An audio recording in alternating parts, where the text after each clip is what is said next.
Bonjour. Bonjour. Comment vas-tu donc? Toujours mal et ça dure.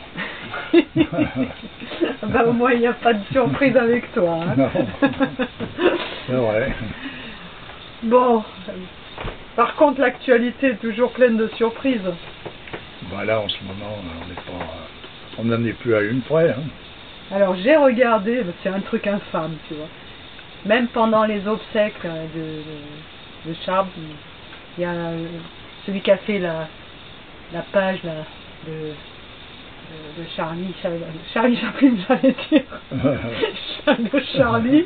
Je préfère Charlie Chaplin, hein, soit dit en passant. Il n'a pas pu s'empêcher d'être dans une vulgarité, mais alors incroyable quoi. Mais c'est leur truc ça. Il a été dire enfin, des choses que peut-être Charb n'aurait pas eu envie qu'ils disent. Il a été dévoilé qu'ils avaient des relations homosexuelles tous les deux, Luz et Charb. Tu te rends compte? Oui. Faut en tenir une couche. Hein, c'est la transparence moderne tout ça. Tu te rends compte? Mais peut-être que Charb il se retourne dans sa tombe, quoi. Il n'avait pas envie qu'on parle de ça, quoi. Je pense pas qu'il en soit là. Tu crois? Disons, ils n'avaient pas l'air d'être gênés par tout ce genre de plan. Mais ils baignent quand même dans le cracra, quoi. Oui, mais c'est la vie actuelle qui est prônée, disons. C'est ce qu'on appelle la transparence, c'est justement de tout étaler, les trucs les plus obscurs, et puis voilà. C'est ça la psychologie moderne. Il faut c'est la transparence. Il faut tout dévoiler, tout dire, sortir ces poubelles en fait. Hein. Quand je disais qu'il faut se cacher beaucoup plus pour prier que pour pisser, tu vois, j'en étais encore à la Ah oui, il y a longtemps que tu avais dit ça. C'était une vieille histoire. Ah, c'est une vieille histoire ça. Ouais, c'est toujours d'actualité. Oui, mais à présent, tu vois, il va bientôt falloir se cacher pour simplement vivre normalement. Pour être normal. Oui, tu dis bonjour sans faire un geste obscène ou un truc comme ça. Bonjour. Ça sera mal vu, tu vois. Ouais, il faudra faire le bras d'honneur pour dire bonjour. Oui, entre les bras d'honneur, les ci, les là. On vit là-dedans, on patauge dans cette confiture, quoi. Ah ouais, mais là, on appelle ça la grenouille là qu'on trempe dans l'eau bouillante, elle se complaît dans l'eau bouillante, tu vois. Oui, elle va jusqu'au bout, jusqu'à la cuisson. C'est sûr, ben là, ça tourne en rond là-dedans, donc on le sait. Hein. Oui, je disais qu'il y a toute une vague de gens là, même arabes inclus, hein, je crois qu'il y a un Marocain qui dit oui, que les représentations du prophète de l'islam ne sont pas interdites et tout. Je dis ok, quand bien même, mais représenter le prophète dans des positions comme ça, comment dire, viles, ça, évidemment que c'est interdit, c'est même pas interdit, c'est l'indécence au plus haut niveau, quoi. Au moins, déjà, je dirais que je pousserais même plus loin le bouchon. Le fait de songer à pouvoir représenter un personnage tel que le prophète ou tel que d'autres personnages de la même envergure, d'autres prophètes, le Christ, etc., dans des positions, des postures comme c'est présenté là, le simple fait d'y penser, ça veut dire qu'il y a déjà un gros dégât. Un déséquilibre. C'est déjà un gros dégât parce que je ne vois pas du tout en quoi ces gens-là, ces personnages peuvent nous faire penser à des saloperies pareilles. Ouais. Pour les inventer, pour les éliminer du... Parce qu'effectivement, tant que tu crois encore un tout petit peu à quelque chose de supérieur, c'est-à-dire à une croyance religieuse, tu as donc un état de conscience qui t'empêche d'aller plus loin qu'à une certaine limite, distance, voilà. Après, il faut tout enlever pour que tout casse, d'histoire qu'il n'y ait plus de limite. Si c'est le but de l'exercice, bien sûr. Si on veut que tout s'arrête et que tout s'écroule et que tout brûle, que tout disparaisse, il faut faire comme ça. Oui. Mais si on veut rétablir un équilibre et tenter de faire une société plus ou moins viable, évidemment, c'est pas du tout dans la direction qu'il faut aller. Ça me fait penser à une personne un jour qui me disait avoir arrêté la prière, parce qu'à chaque fois qu'il priait, il avait des images obscènes qui lui venaient dans la tête. Il pensait à des choses, voilà, obscènes. Ouais, ouais. Et donc, et en fait, moi je lui disais au contraire, il faut persister, parce que tu es attaqué dans ces moments-là, parce que le monstre il se défend, hein, il veut pas que tu pries, il veut pas que tu sois dans cet état de proximité avec Dieu, donc tu te fais assaillir, forcément. Mais à un moment donné, en persistant, il me semble qu'il y a la victoire de l'un sur l'autre, c'est-à-dire que c'est toi enfin c'est toi, c'est l'énergie que t'amène justement à la prière qui prend toute la place et qui élimine et qui chasse tout. Ça veut dire donc c'est Dieu qui se charge. C'est Dieu qui se charge. C'est un peu comme quand tu fais de la méditation, que tu es assailli par des pensées.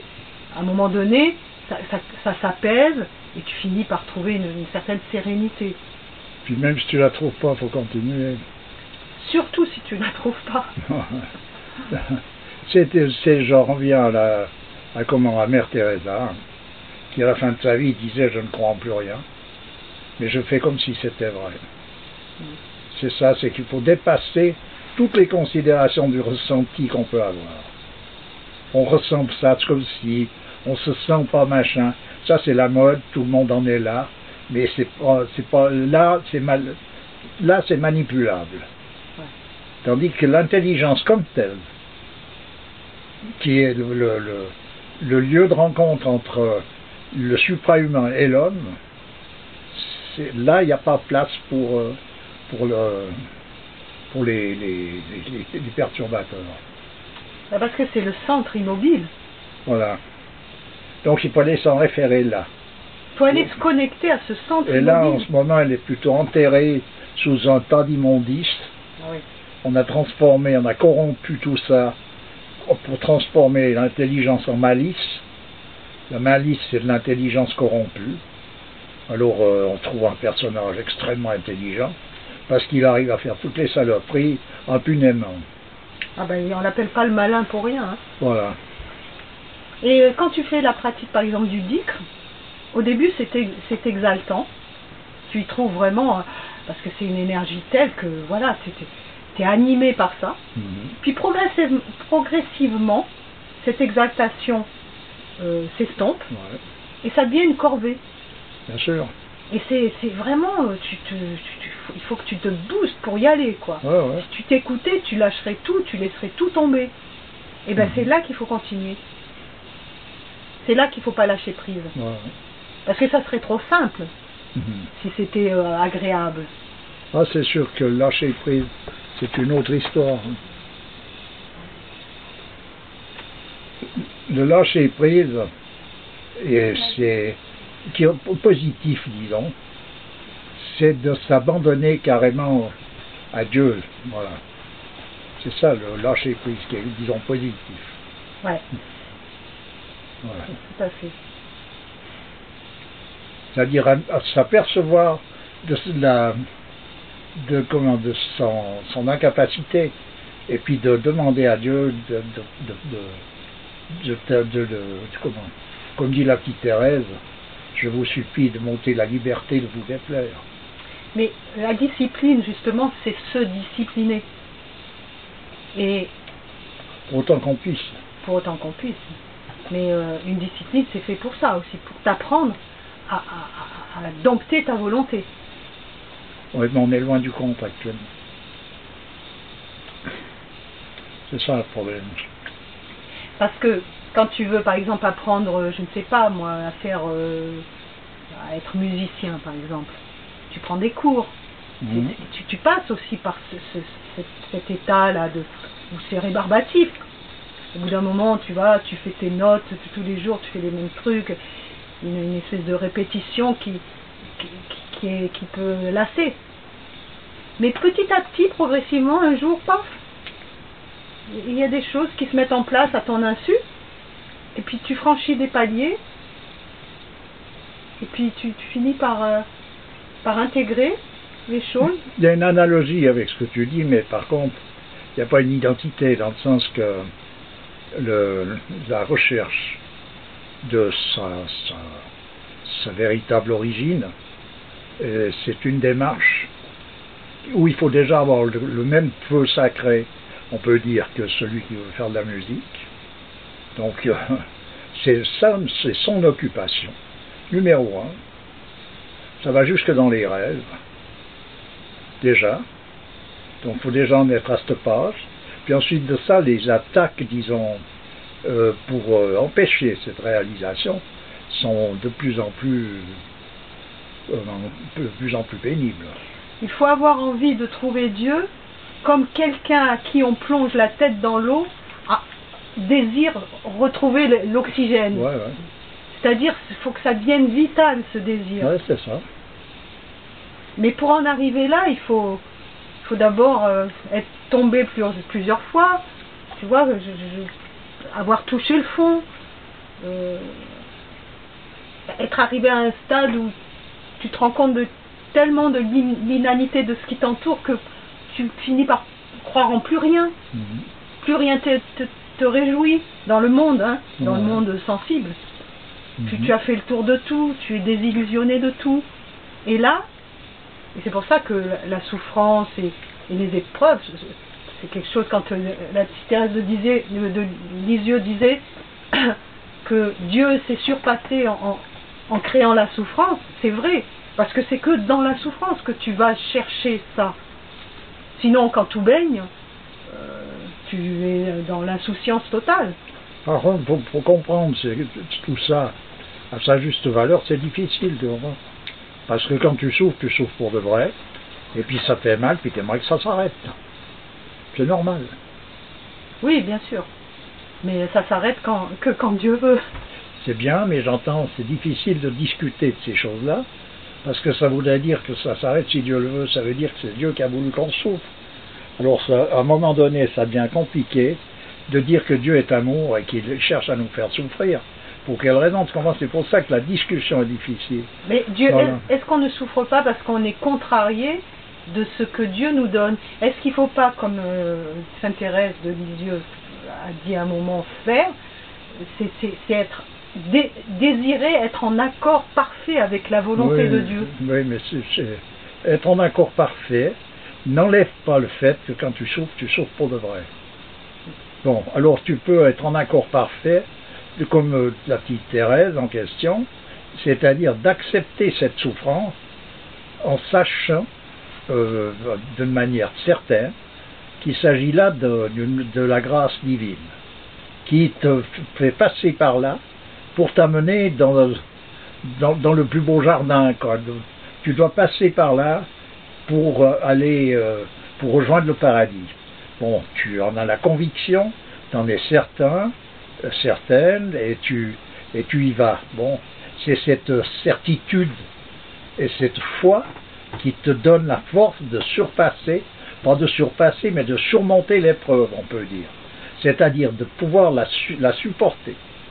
Mais pourquoi faut-il passer par la souffrance? Parce que c'est pour le côté rédempteur et purificateur de la souffrance. C'est-à-dire que la souffrance, quand on souffre, on ne peut pas rester dans cette souffrance. On peut pas, on cherche une solution pour y échapper. Donc on se surpasse. Voilà. Ça nous force à nous surpasser. Voilà. Et normalement, on devrait pouvoir se surpasser sans ça. Comme on n'y arrive pas, il nous est offert la souffrance, de manière à ce qu'on soit obligé de le faire. Ça rejoint les paroles de Ramakrishna, quand il dit cet océan de félicité, peu importe si on vous y a poussé ou si vous y avez plongé vous-même, pourvu que vous y soyez. Voilà. Mais il faut bien comprendre ça, parce qu'autrement, on sent une injustice, il y a quelque chose qui ne va pas. Dieu est amour, et puis tout le monde la rote. Tout le monde est en train de s'entretuer. Dieu est amour. Puis au moins, tu ne peux pas faire avaler ça au premier degré. Il faut suivre quelque chose pour toute une démarche pour arriver à comprendre la signification de tout ça, quoi. Dernièrement, j'ai retrouvé quelqu'un que j'avais pas vu depuis très très longtemps, quelqu'un qui vraiment qui était dans une démarche spirituelle et tout, et en fait, il me disait qu'il avait perdu la foi, complètement, parce que depuis il a perdu son fils, et puis il a eu un cancer, et il a vu des gens souffrir dans les hôpitaux comme c'est pas possible. Il m'a dit s'il y avait un Dieu, il n'y aurait pas tout ça. Donc il a totalement perdu sa foi, et c'est quelqu'un qui est au seuil de, bon, enfin un petit peu, bon, il lui reste sûrement 10-20 ans à vivre, mais il a un certain âge, et qui en est là, et je trouve que c'est dommage d'avoir eu tant de spiritualité dans le cœur, et d'en arriver là. Bon, après, il dit s'il y avait un Dieu, il n'y aurait pas tout ça. Ça veut dire qu'il a quand même une idée, à quelque part, de la bonté de Dieu, dans le sens que s'il était là, il n'y aurait pas tout ça, quoi. Tu vois ce que je veux dire? La notion interne fait qu'il a quand même une idée de ce que peut représenter, ce que peut être Dieu. La miséricorde, la bonté. Voilà. Alors à présent, sa vision de la miséricorde, etc., n'est pas nécessairement en accord avec les événements qui se précisent de manière à t'amener à une compréhension qui va un peu plus loin. Et ça, c'est pas facile, on ne peut pas résoudre ça comme ça. On ne vit plus comme on vivait à une certaine époque, on ne vit plus avec Dieu. Et la foi, apparemment c'est Dieu qui nous la met dans le cœur. Il n'y a que Dieu qui peut nous donner la foi. Oui, mais la grâce de Dieu, elle est constamment en train de nous submerger. Mais nous, on fait tout pour essayer de l'éviter à un moment donné. C'est-à-dire l'homme, il peut, en vertu de sa liberté, il peut prendre des positions qui le mettent constamment à l'encontre de tout ça. C'est-à-dire qu'il n'est pas en état de réceptivité. Tout est là, potentiellement, mais il n'est pas en état de réceptivité de cette grâce. Ne restera en enfer que celui qui veut y rester malgré que Dieu veut l'en sortir. Donc ça va très loin. Ça veut dire que la volonté de l'homme, c'est pas rien, en l'occurrence. Ouais. Voilà. Ce libre arbitre. C'est là où se situe le libre arbitre. Il ne se situe pas dans les faits. Mais à un moment donné, même s'il y a les plus grosses résistances, tu finis par capituler à force d'épreuves, à force de... Mais pour ce personnage dont je t'ai parlé, justement, ça a été le contraire. Les épreuves l'ont amené à plus croire. Ouais. Mais qu'est-ce que tu veux? Voilà, bien. Faut voir jusqu'où ça va. Ça peut aller très loin parce qu'il est bien spécifié dans les prophéties anciennes. Le temps viendra où même les élus se mettront à douter. Tu comprends? Oui. Ça veut dire qu'il y a un passage hard, là, en l'occurrence. Et ça veut dire quoi? Que cette personne, en fait, il va perdre du temps avant d'arriver au salut? C'est-à-dire qu'il n'y a que Dieu qui va pouvoir faire quelque chose pour lui. Et puis c'est tout, puis pour nous d'ailleurs. Si c'est pas dans cette existence, ça sera dans une autre? Alors là, après, c'est lui qui décide. Il faut savoir que c'est lui qui décide de tout. Puis accepter cette position-là. Autrement, ça ne sert à rien. On s'en sort pas. Est-ce qu'on a perdu son temps dans notre existence si on a ce genre de parcours-là? Non, je sais pas que tu perds ton temps, mais tu peux t'égarer, tu peux louvoyer, c'est comme sur la route, tu peux faire 50 km pour faire 1 km dans la distance où tu voulais aller, quoi. Parce que tu prends des virages, tu vas tourner par-ci, par-là. Les traditions étaient là pour nous donner la voie la plus directe, et puis la voie la plus douce aussi, c'est-à-dire tout un chacun retrouvait ce qui lui convenait. Actuellement, on a tout viré. On prône d'ailleurs le laïcisme comme s'il s'agissait d'une religion. C'est-à-dire, vive l'athéisme, c'est la liberté. C'est pour ça qu'à un moment donné, il y a certaines discussions qui n'ont ni queue ni tête, parce que qu'est-ce que tu veux dire en pensant que l'athéisme, c'est la liberté. Bon, bah alors, c'est la liberté, comme les intestins quand ils ont une dysenterie, quoi. Ils sont libres tout d'un coup. Mais j'entends, ça va pas plus loin. Ça va avec les caricatures aussi, des canards, etc. Où on ne peut pas faire autrement que de la laideur. Il faut que ça soit laid, que ça soit crade, pour que ça soit quelque chose de compréhensible. Mais si on en est arrivé là, ça devient grave quand même. Puis c'est compréhensible à un haut niveau. Tout le monde adopte ça, même dans les écoles. Ils cautionnent ça. Mais tu t'imagines un peu? Donc cautionner cette vulgarité, cette laideur dans les écoles. C'est ça la liberté d'expression. Il y a une institutrice qui s'est fait virer parce qu'elle a émis des réserves sur ce qui s'est passé, sur sa position par rapport à Charlie. Elle a été virée. J'imagine un peu quand même, il y a une espèce de totalitarisme là aussi. Là, il y a une volonté de libérer qui manœuvre et qui tire les ficelles de tous les guignols de service. Puis voilà. Actuellement, tout est positionné pour faire en sorte que un personnage enfin, on veut virer tout ce qui touche le religieux, parce que c'est un danger. La religion est un danger. Moi, je suis d'accord, mais c'est dangereux pour qui? Pour ceux pour qui ça n'arrange pas, qu'on dise qu'on est tous égaux, enfin toute race confondue, toute classe sociale confondue. C'est-à-dire que si on face à Dieu, on est tous égaux. Si on en revient aux préceptes religieux, le danger de la religion, c'est que c'est pour les forces obscures qui veulent s'installer en nous et nous manipuler. Elles n'ont pas la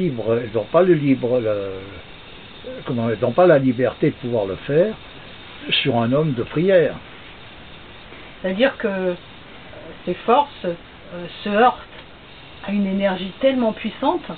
Dans le temps, c'est comment quand on voulait chasser le diable? Dans le monde chrétien, sortait un crucifix. Vade retro Satanas. Voilà. Et c'était une formule très puissante, enfin, c'est toujours une formule très puissante. Puisque quand il entend ça, le diable, il part en courant. Ben il a peur que de ça, lui. Le restant, tous ces cradingueries et toute cette pseudo-liberté, il est chez lui. Il est chez lui. Bienvenue au club. Tu comprends? Et puis ça, pour qu'il soit chez lui, il est comme les cochons. Les cochons, ils sont chez eux quand ils ont chié partout. Autrement, ils ne sont pas chez eux. Et ben voilà. Dans les ordures, quoi. Voilà. Dans les latrines. Voilà, ben il fait ça. Tu comprends? Alors après, t'es libre. T'es libre, mais t'es dans les chiottes. Et maintenant, on vient de te parler de Puis on te crie vive la liberté, puis on insiste vers tes enfants pour qu'ils y aillent. Ouais, c'est fameux, tu vois, j'entends, bon, on n'est pas... Ouais. On n'est pas parti en gagnant. Et maintenant, on vient de te parler de religion laïque. Ils acceptent la religion, mais il faut qu'elle soit laïcisée. Oui, c'est-à-dire qu'un bon musulman, c'est quelqu'un qui boit de l'alcool, qui mange du porc, et qui fait la java. Si tu fais ça en géométrie, tu veux un rond mais carré, quoi. Ouais. Ouais. Je comprends. On n'en est plus à une absurdité près.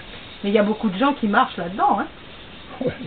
Des pseudo-musulmans. J'en doute pas. Il y en a, hein, voilà. Et pour eux, c'est le ramadan. Donc 3 jours avant le ramadan, on arrête de boire de l'alcool. Tu vois ce que je veux dire? Ouais, bah c'est l'islam à la carte. Mais bon, pourquoi pas? Ça peut être aussi le début du chemin. Voilà, je sais pas. Tu sais, après on rentre dans des discussions. On sait ça peut être, ça peut pas être. Toujours est-il qu'en ce moment, ce qui est, c'est que c'est la foi d'empoigne. C'est très difficile. Comme on dit, une chatte n'y retrouverait pas ses petits. Ce qui est, c'est une dénaturation à un haut niveau de tout. Et puis ce qui est grave, c'est que tout le monde se tire la bourre pour des pour des trucs qui finalement n'ont pas lieu d'être. On Tu perd vois. un temps fou dans des polémiques vaines, en fait. Tu as les musulmans contre les juifs, contre les chrétiens, puis contre les chrétiens contre les juifs contre ceci. Bref, Enfin, des juifs. ça n'a strictement rien Des à faux voir. juifs contre des faux chrétiens. Voilà.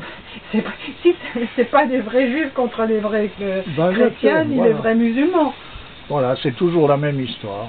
Ce qui veut dire qu'actuellement, les dés sont pipés, et puis de ce fait-là, il n'y en a plus une de bonne. Et voilà.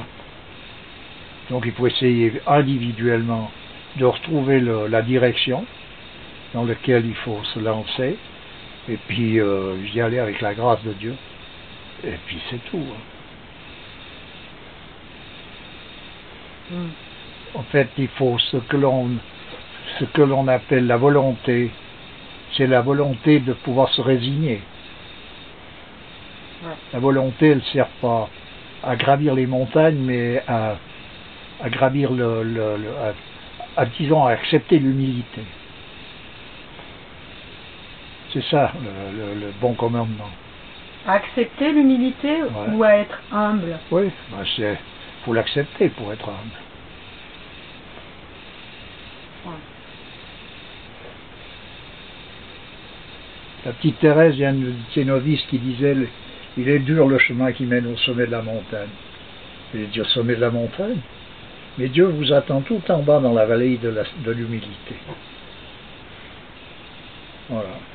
Tu vois? Tout le monde manque d'humilité. On a tendance, disons, à vouloir imposer toujours quelque chose, à mettre en avant je sais pas quoi. Bref. Tu vois, je veux dire, c'est très difficile l'humilité, vraiment, c'est difficile. C'est-à-dire, c'est passer discrètement, en laissant soit des traces lumineuses, soit point de traces du tout. Eh ben, ces gens-là, ils n'ont pas laissé des traces lumineuses. Hein. Ah ben non, c'est pas leur rôle.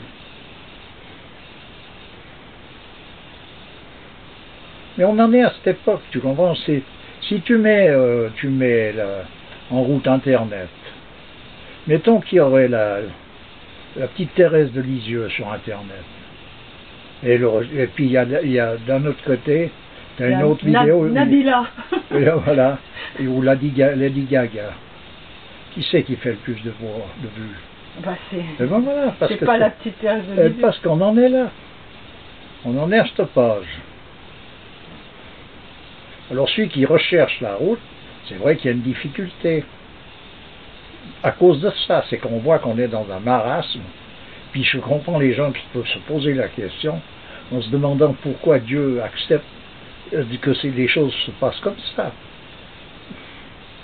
C'est pas une question où tu vas avoir une réponse, c'est que la question va s'évaporer au moment où tu comprends la dimension des choses, ou que finalement tout ça... C'est un acquis. C'est comme... C'est un acquis. Comme j'ai déjà dit 2 ou 3 fois, hein, on vit en une fin de cycle, et pour qu'un cycle se termine, il faut que ce qu'il contient se mette à jour. Oui, et si on en est là, c'est pas à cause de Dieu, parce que moi j'avais vu sur un site quelqu'un qui a une injure contre Dieu par rapport à ce qui s'est passé, là, cette tuerie. Et je dis, mais rien à voir. Qu'est-ce qu'il a à voir Dieu là-dedans? Ce sont les hommes. En fait, les gens n'arrivent pas. En fait, il fait tout, lui, pour que ça ne se passe pas. Mais comme il a laissé la liberté à l'homme, à un moment donné, l'homme peut se positionner de manière à ce que ce genre d'événement soit inévitable. C'est en cela qu'on fabrique son destin. Mais autrement, le destin est déjà... C'est une vieille histoire. Oui, c'est un acquis. C'est le destin, c'est l'effet d'une cause. Le destin, c'est ce qui est...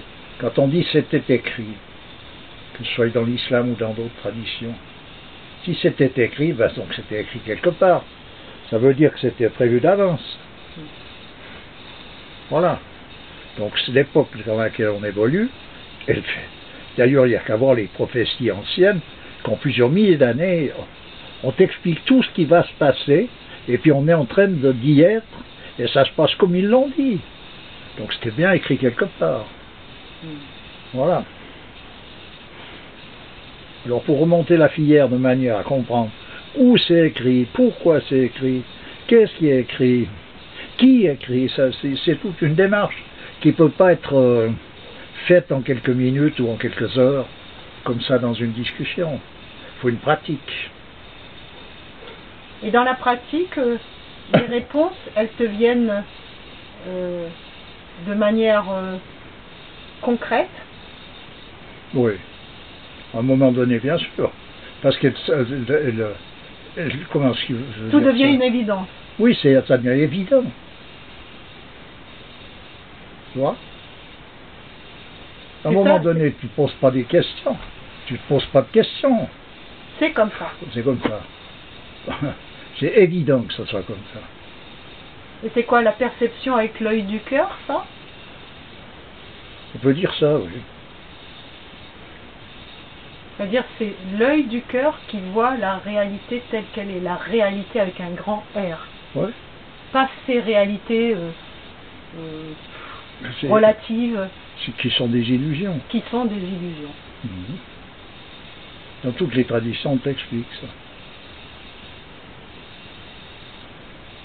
Et le monde est illusoire. Ouais. Il n'est pas illusoire sur tous les plans, mais sur le plan où on veut le mettre, en fait, c'est illusoire. Oui, parce qu'il y a bien une réalité dans ce qu'on voit. Si cette table, je la touche, elle est réelle. Voilà, oui, bien sûr. Bien sûr. Donc il y a une réalité dans cette manifestation malgré tout. Mais cette réalité n'est pas ce qu'on croit. Non. Et la création, l'ensemble de la manifestation, est en tout indélébile. Ça paraît difficile à comprendre, puisqu'on voit les gens disparaître, mourir, d'autres choses qui s'écroulent, d'autres choses qui émergent. Mais c'est l'ensemble de tout ça, c'est en tout. C'est comme un corps. Ouais. Tout est lié, tout est relié. Voilà. Ouais, c'est sûr. C'est pour ça que s'il y a une partie de ce corps qui est malade, l'ensemble de ce corps ne peut pas bien aller. Bien sûr que non. Bien sûr que non. Ça se répercute sur l'ensemble. Ça, on se rend compte de ça dans la physique quantique. C'est compliqué, hein, c'est compliqué comme à trouver des explications. Je te dis, il n'y a que des démarches qui t'amènent à la compréhension, dans le silence. Mais les explications, on peut t'expliquer quelle démarche il faut faire quand tu fais partie de telle obédience. Voilà. Donc tu fais telle démarche, et voilà, tu obtiendras telle... si tu veux ça, demande-le là, ou voilà. Je me rappelle, mon père m'expliquait, par exemple, quand il était petit, il était tombé à un moment donné sur le catéchisme qui demandait, qui parlait de la Vierge Marie. Pour lui, bon, à un moment donné, ça devient... Tu vois, il dit la Vierge Marie, une femme reste vierge, puis elle fait un enfant. Tu vois, il y a quelque chose de boiteux dans tout ça. Alors il a essayé de poser la question à plusieurs personnages. Il a toujours obtenu des réponses à la noire, quoi. Et puis, ça pouvait pas le satisfaire.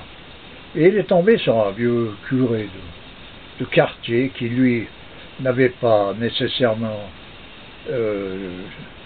une éloquence particulière, mais a réfléchi un moment, puis il lui a dit, écoute, parce qu'il insistait, mon père. Il lui a dit, écoute, si vraiment ça tient à cœur de savoir, il faut lui demander à elle. Voilà. Comment c'est possible? Quand tu t'adresses à Dieu, Dieu te donne les réponses. Alors donc, là, c'est la réponse la plus intelligente et intelligible que l'on puisse faire. Parce que si tu ne t'adresses pas à elle, ben, tu ne comprendras rien au film. Tu parlais de démarches, ces démarches pour arriver à cette compréhension et à se fondre dans toute cet océan-là de félicité, on va dire. Ces démarches, c'est vraiment que la pratique dans une religion? C'est que la pratique, c'est une comment est-ce qu'il faut dire ça? Une position interne? Oui, c'est une perspective. Tu vois, la petite Thérèse, elle dit toujours, tout ce qu'elle fait, elle cherche à le faire pour plaire à Dieu. Donc tout ce que tu fais, tu cherches à le faire de manière à plaire à Dieu. Donc c'est pas que tu vas faire autre chose, mais c'est que tu vas faire ça de manière à plaire à Dieu. C'est le but. Voilà. Tu vois, le but, c'est de plaire à Dieu. C'est pas de briller devant les gens, c'est pas de toutes Voilà. ces raisons-là. Voilà, ça tu t'en fous. C'est de plaire à Dieu. C'est de plaire à Dieu. Voilà, tu vois. Donc c'est là où tu te retrouves dans une posture qui tient debout, qui est juste. Voilà, qui est juste. Ce qui veut dire que tu peux être forcé à faire je sais pas quoi. La vie se charge de nous mettre dans des situations de tout ordre. Qui nous déplaisent pas qui nous plaisent pas forcément. Voilà, qui nous plaisent ou qui nous déplaisent pas. Mais on a un choix dans la façon dont on va vivre ces choses-là. Voilà, c'est là où ça se situe. J'en ai déjà parlé en parlant de la pièce de théâtre, où chacun joue un rôle bien précis. Dans une pièce de théâtre, tu ne changes pas ton rôle en cours de route. Tu ne peux pas changer et devenir quelqu'un d'autre. Par contre, le talent de l'artiste lui permet de s'approcher le plus près possible de la pensée de l'auteur de la pièce de théâtre, de manière à jouer son rôle en conformité avec cet auteur. Et là, en l'occurrence, c'est Dieu. Donc, tu t'approches de Dieu et tu écoutes Dieu, tu veux être en contact avec lui, tu veux lui plaire à lui. Et dans les religions, il y a quand on tombe sur les vrais écrits, alors c'est toujours la même histoire, c'est qu'actuellement, on n'est que dans c'est bombardé de falsifications, mais tu peux savoir quelle est la position que tu dois avoir dans telle situation. De toute manière, dans ces écrits, comme tu disais à un moment donné, il y a un parfum, la vérité a un parfum. Le parfum de la vérité, tu le sens, normalement. Mais bon, il faut avoir un nez bien aiguisé, on va dire. C'est devenu pénible de toutes pièces, partout, parce que je vois par exemple dans un cadre traditionnel, des données telles que la médisance, la délation, ces choses-là, c'est très grave. Dans la société actuelle, on te demande, en fait, si tu es un bon délateur, t'es le meilleur citoyen, en somme. Si tu dénonces, on te donne un prix. Tu vois? Alors évidemment, c'est totalement à contre-courant avec les données traditionnelles. Parce que même dans l'islam, le prophète, quand on lui a amené le premier voleur, il a dit oui, mais vous deviez le protéger. Oui, on en avait parlé tout ça. Bon. Alors, hier j'ai vu une émission, vraiment, c'est une émission qui passe le samedi soir, on n'est pas couché pour ne pas le citer. Et il y avait un philosophe, entre guillemets, un penseur actuel, et je me souviens plus de son nom d'ailleurs, je ne me rappelle plus, qui parlait de l'islam. C'est un détracteur, hein, c'est un laïcard bien dur, pur et dur. Et il a énoncé toutes les phrases violentes que l'on peut trouver dans le texte sacré, dans l'islam, dans le Coran. Et c'est sûr que, alors à une heure de grande écoute, balancer ça, c'est encore jeter de l'huile sur le feu, je trouve. Et donc, tu tueras le juif, tu feras ci, tu lapideras ça, enfin, toutes les horreurs.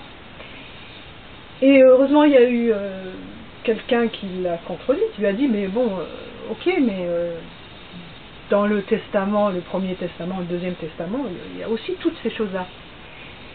Et ils ont tourné autour de ça. Bon. Quelqu'un, un spectateur, tu vois, lambda, il va entendre ça, effectivement. Qu'est-ce qui va en ressortir de ça? C'est que les religions, c'est l'horreur, ça pousse les gens à commettre des crimes, etc. Bon. Mais ce qu'on ne nous dit pas, c'est que il y a ce contexte historique à l'époque, c'était un contexte historique violent. Donc ça répondait à ça. Et il y a un côté où il y a toutes les sentences d'amour, de tolérance, etc.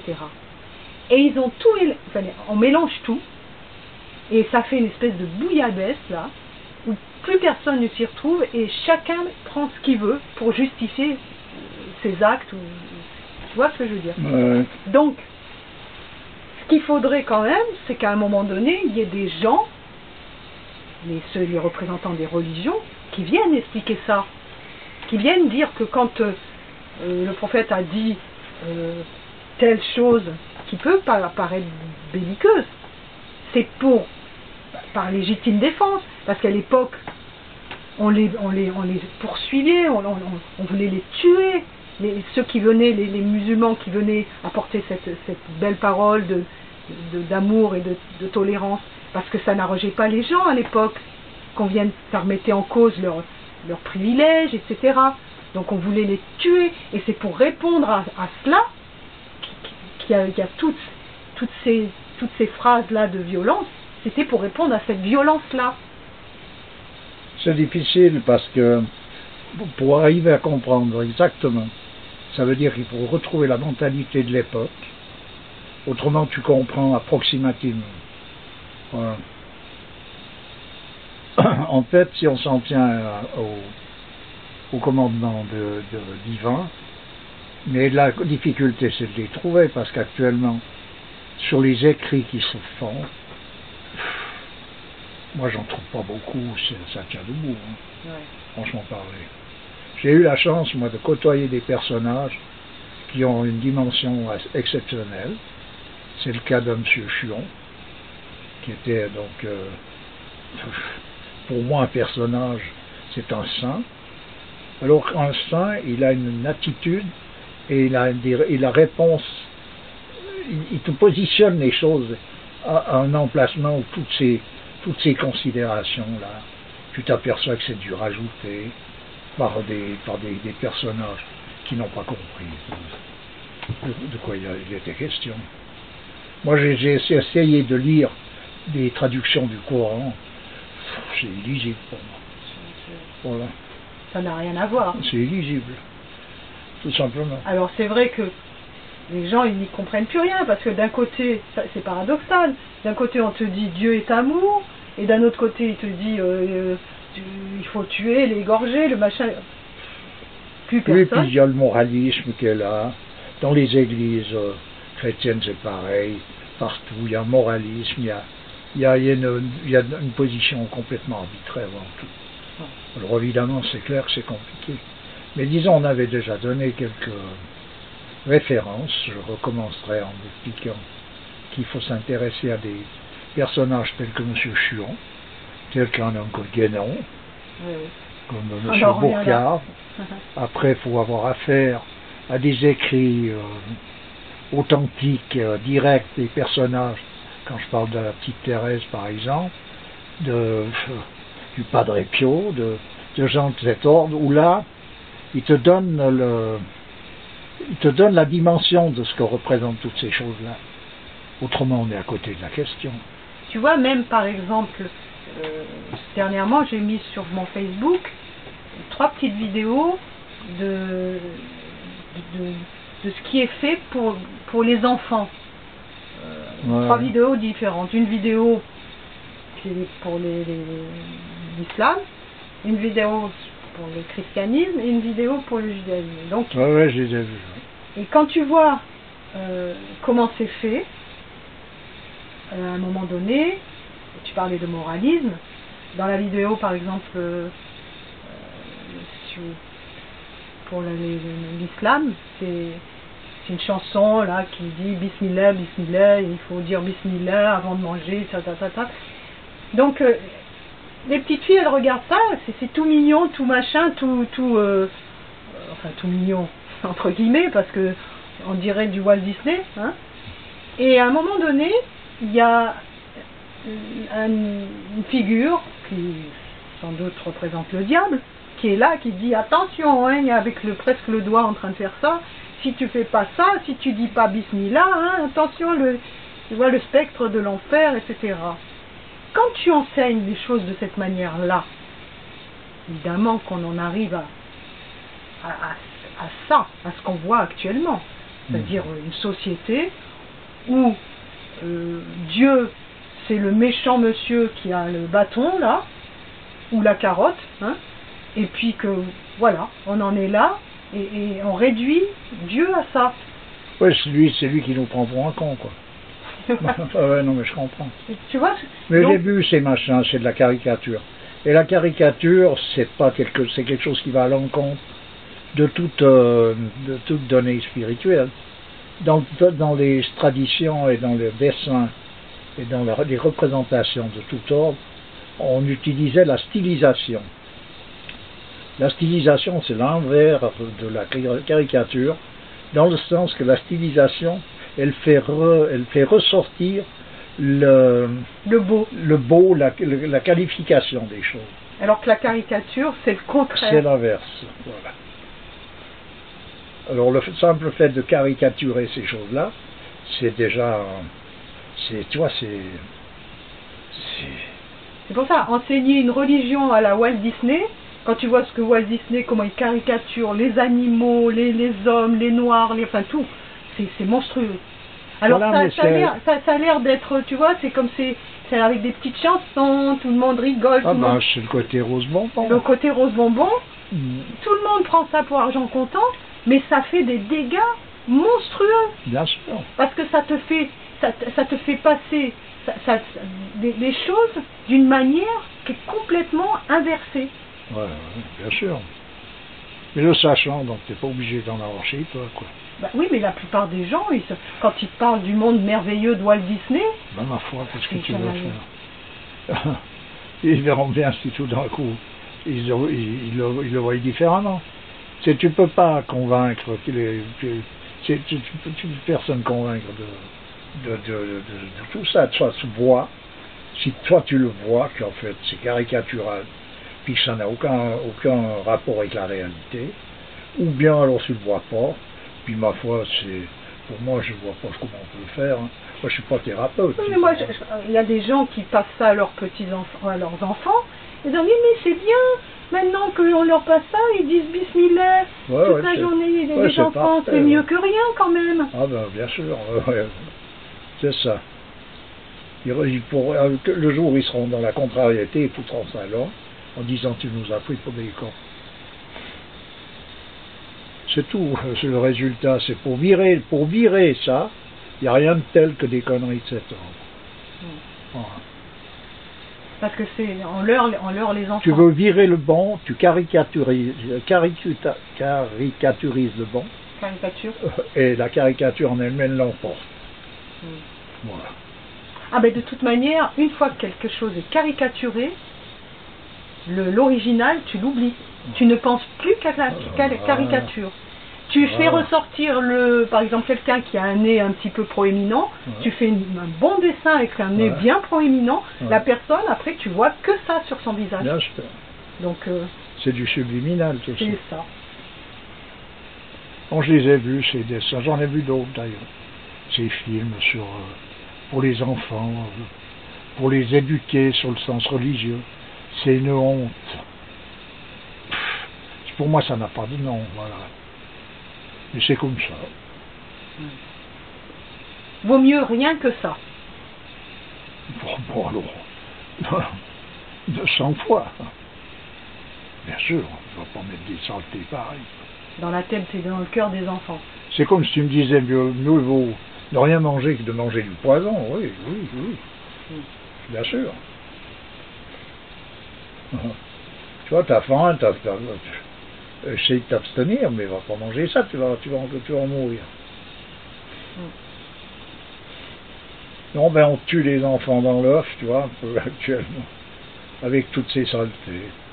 Oh ben ça, de toute manière, des bébés, on les met devant sans parler de ces dessins animés religieux, devant des dessins animés immondes, avec des personnages laids, d'une laideur, c'est affreux. Des bébés. Mais t'as vu les jeux vidéo. Bah oui. Non, enfin, ouais. On va pas refaire le monde, on n'y arrivera pas. Non, c'est impossible. Faut laisser ça se passera tout seul. C'est pas un problème. En attendant, c'est vrai qu'il faut se le fader, quoi. Ouais. Bah écoute, je crois qu'on va s'arrêter là. Bah, quand tu veux. Je te remercie. C'est toujours avec plaisir. Et puis on se revoit bientôt. Oui. Volontiers. D'accord. À bientôt. Allez, au revoir. Au revoir.